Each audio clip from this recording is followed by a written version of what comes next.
Hi friends, welcome to our channel. ఈరోజు మహల్లో కోకిల కథకు కొనసాగింపు భాగం తెలుసుకుందాము. ఈ నవల రచయిత ప్రముఖ డైరెక్టర్ వంశీ గారు. ఇక కథలోనికి వెళ్ళిపోదాం. నేను త్వరలో ఈ ఊరు విడిచిపెట్టి శాశ్వతంగా వెళ్ళిపోతున్నాను కోకిల. ఆ ఉదయం కోకిల బెడ్రూమ్లోకి వచ్చిన దయ అలా అంది. దేనికి అంది బెడ్ మించి లేచిన కోకిల. ఆఖరి మజిలీ కోసం. ఇక్కడ బాగానే ఉందిగా నీకు? బాగానే ఉంది, కానీ 15 ఏళ్ళు మీ అన్నయ్యకి భార్యగా ఉంటూనే ఒంటరిగా బ్రతికాను. అప్పుడప్పుడు ఆయన బందిపోటు దొంగలానో నక్సలైట్లానో ఇంటికొచ్చి ఓ రాత్రి ఉండి వెళ్ళేవారు. ఆ రాత్రులు తప్ప బయటి ప్రపంచంలో ఆయనకి నేను భార్యను కాదు. మళ్ళీ ఇక్కడికొచ్చాం. ఒంటరి బ్రతుకే. ఇక ఈ ఒంటరి బ్రతుకు బ్రతకలేను కోకిల అని అన్నది దయ. ఎక్కడికెళ్దామని? అరకు వ్యాలీ వెళ్ళే ఘాట్ రోడ్లో అడవి మధ్యన తైడ్ అనే ఊరుంది. ఆశ్రమం నుంచి ఒక స్వామీజీ వచ్చారు. ఆయన ఉపన్యాసాలు నన్ను ఉత్తేజితురాల్ని చేశాయి. త్వరలో క్యాంపు మారుస్తారు. ఆయన సభ్యులలో ఒక సభ్యురాలిగా వెళ్ళిపోతున్నాను అని అన్నది దయ. నీ నిర్ణయం మారదా? మారదు కోకిల. మరి నన్ను చీకట్లో నుంచి మహానగరంలోకి తీసుకొచ్చి ఒంటరిగా వదిలేసి వెళ్ళిపోవడంలో నీ ఉద్దేశం? అసలు నన్నెందుకు తీసుకొచ్చావు? కోకిల అడిగింది ఆమెకి దగ్గరగా వస్తూ. తీసుకురావడం బాధ్యత. నువ్వు మన్ను తిన్న పాములా ఇంట్లోనే కూర్చుని పూర్వంలా ఘోషాగానే ఉండిపోతే తప్పకుండా నిన్ను జీవితాంతం పోషించి ఉండేదాన్ని. కానీ నువ్వు చాలా యాక్టివ్గా తయారయ్యావు. నీలో ఇంత స్కార్పు ఉంటుందని నేను ఊహించలేదు. కష్టపడి ఇంత పేరు తెచ్చుకుని హాయిగా బ్రతుకుతున్న నీకు నేను లేకపోయినా ఇప్పుడు పర్వాలేదు. ఆ కారణంగానే నా జీవిత పరమార్థాన్ని వెతుక్కుంటూ నేను వెళ్ళిపోతున్నాను అని కోకిల ప్రశ్నకి జవాబిచ్చింది దయ. నువ్వు నా దగ్గరుంటే నా మనిషి ఉందనే ధైర్యం నాకెప్పటికీ ఉంటుంది. అక్కర్లేదు కోకిల. ఉన్నా కేవలం అలంకారప్రాయంగా ఉండాలి తప్ప నా వల్ల ఎలాంటి ప్రయోజనమూ ఉండదు. నీ చుట్టూ ఇప్పుడు చాలామంది ఉన్నారు. నువ్వు ఒంటరిదానివి కావు. నువ్వు నా కళ్ళ ముందు లేకుంటే నేను ఒంటరిదాన్ని. నువ్వు వెళ్ళడానికి వీల్లేదు. వెళ్తే నేను సహించను. వీల్లేదు కోకిల. నేను ఆశ్రమానికి పోతున్నాను. నా జీవితంలో ఇంతవరకు ఒక్కసారి తీసుకున్న నిర్ణయం మార్చుకోలేదు.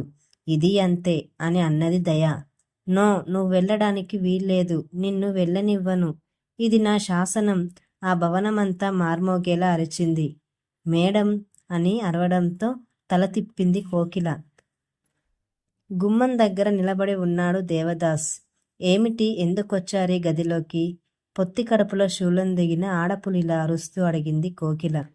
ఆమె కళ్ళు ఎర్రగా మండుతున్నాయి. పెదవులు చేతులు వణుకుతున్నాయి. మనిషి నిలబడలేకపోతుంది. సారీ మేడం, మీరడిగిన ఎక్స్టెన్షన్ ఫోన్ గురించి అడిగాను.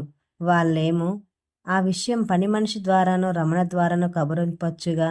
మిమ్మల్నెవరు రమ్మన్నారిక్కడికి? వాళ్ళకి 3 సార్లు చెప్పాను మేడం. మీ దగ్గరికి రావడానికి భయపడుతున్నారు. అవతల మనిషి వచ్చి కూర్చున్నాడు.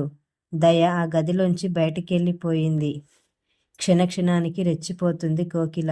ఆమె కంఠంలో మొత్తం శరీరంలో ఏదో కర్ణపిశాచం ఆవరించిందా అనిపిస్తుంది దేవదాస్కి. మిస్టర్ దేవదాస్, మీరు చాలా శృతిమించి ప్రవర్తిస్తున్నారు. మీకు ఏమాత్రం సంబంధం లేని మనుషులతో జోక్యం చేసుకుంటున్నారు. మొన్నేమిటి నా కోడాన్సర్ జయతో ఇష్టం వచ్చినట్టు మాట్లాడారట?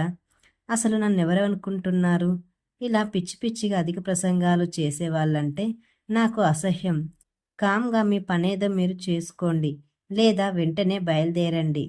వెంటనే బయలుదేరుతున్నాను మేడం అని అతను మెట్లు దిగి వేగంగా వెళ్ళిపోతుంటే కోకిల అవాక్కై నిలబడిపోయింది. మార్కెట్ నుంచొస్తూ గేటు దగ్గర ఎదురైన రమణకుమారి పలకరించింది దేవదాస్ని. నేను వెళ్ళిపోతున్నాను, మళ్ళీ రాను అని విసురుగా వెళ్ళిపోయాడు. పకపక నవ్వేశాడు తిలక్. అవును, మానేశాను. మళ్ళీ చచ్చినా ఇంటివైపు పోను. ఇన్నాళ్ళు ఆ కోకిల నాట్యాన్ని, ఆమెని చాలా అభిమానించేవాణ్ణి. చేరిన రోజు సెక్రటరీగా చేరడం అదృష్టం అన్నట్టుగా తెగ మాట్లాడేశాను. కానీ 3 రోజులు నిలవలేదు వెధవ ఉద్యోగం. అంతే దేవదాస్, అభిమానించే వాళ్ళకెప్పుడు దూరంగా ఉండాలి. ఇది జీవిత సత్యం, తెలుసుకో. సరే మరి ఆవిడ మనస్తత్వం మీద స్టడీ చేసి వ్యాసాలు రాస్తానన్నావు అని అడిగాడు తిలక్. ఇంకేం రాస్తాను నా పిండాకుడు. అయినా ఆమె లాంటి వాళ్ళని స్టడీ చేయాలంటే 1 సంవత్సరం కాదు, చాలా చాలా సంవత్సరాలు పడతాయి. కానీ అన్నేళ్ళు ఆమె దగ్గర గడపడం కష్టం. మెత్తగా బాగానే మాట్లాడుతుందని ఓవర్ సిన్సియారిటీ ఫీలయ్యాను. ఉన్నట్టుండి త్రాచుపాములా తుపుక్కున తెంచేసింది నా ఉద్యోగం. అలా బాధపడిపోతున్న దేవదాస్కి సిగరెట్ అందించాడు తిలక్. అంటించి మళ్ళీ ఆలోచనలో పడ్డాడు. చాలాసేపటికన్నాడు, ఆమెకేదో చరిత్రుంది తిలక్. అందుకే ఆమె అలా అయిపోయిందనిపిస్తుంది. చరిత్ర ఎవరికుండదయ్యా, పుట్టిన ప్రతి ప్రాణికి ఉంటుంది. దాని గురించి ఆలోచన ఎందుకు? అందరిలాంటి చరిత్ర కాదా ఆమెది. ఆ ఇంట్లో దయ అని ఒక 40 ఏళ్ల వయసున్న క్రిస్టియన్ ఉంది. ఆమెకి కోకిలకి ఏవో విడిపోని అనుబంధాలున్నాయి. ఇద్దరూ మౌనవ్రతం పాటించేవాళ్ళు. కానీ ఇద్దరివి 2 రకాల తత్వాలు. సరే, అక్కడ మానేశాక ఇక ఆలోచనెందుకు, వదిలేయ్ అని అన్నాడు తిలక్. వదలను తిలక్. ఆమె మీద నాకు ప్రొద్దుట ఏర్పడ్డ అసహ్యాన్ని తోడు చేసుకొని ఒక నవల రాసి అచ్చయ్యాక పుస్తకం ఆమెకే అంకితమిస్తే ఎలా ఉంటుందా అని ఆలోచిస్తున్నాను అన్నాడు 2 కనుబొమ్మల మీద వేళ్లతో రుద్దుకుంటూ. అలాంటి పాడు ఆలోచనలు మానేయ్. ఒక్కడివి ఓ కంప్లైంట్ ఇచ్చిందంటే తమిళనాడు పోలీసులు నిన్ను పిచ్చెత్తేలా బాధేయగలరు. నువ్వేమన్నా ధ్వని పత్రిక ఎడిటర్ అనుకున్నావా తప్పుకోవడానికి అని తిలక్ అనేసరికి దేవదాస్ ఇక ఆమె గురించి మాట్లాడలేదు. దీనికి కొనసాగింపుగా మరొక భాగం ఉంటుంది. ఈ కథ గనుక మీకు నచ్చినట్లయితే లైక్ చేయండి, షేర్ చేయండి మరియు నా ఛానల్ని సబ్స్క్రైబ్ చేసుకోండి.